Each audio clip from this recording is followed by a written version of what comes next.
a little hard to tell because their feathers are poofed up, but I think this girl here has a impacted or sour crop. Expected, it's a impacted crop. It's not massive.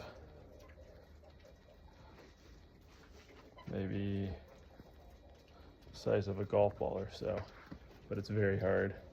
So to help her clear it, I'm gonna massage it a little bit, flip her upside down, hold her there, massage it some more,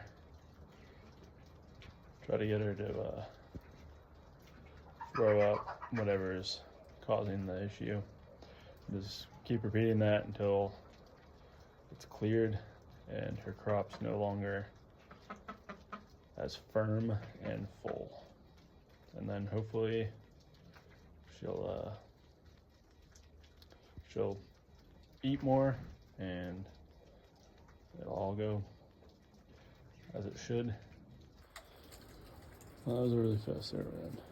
Don't want to spook her now, but she's been isolating herself and not eating enough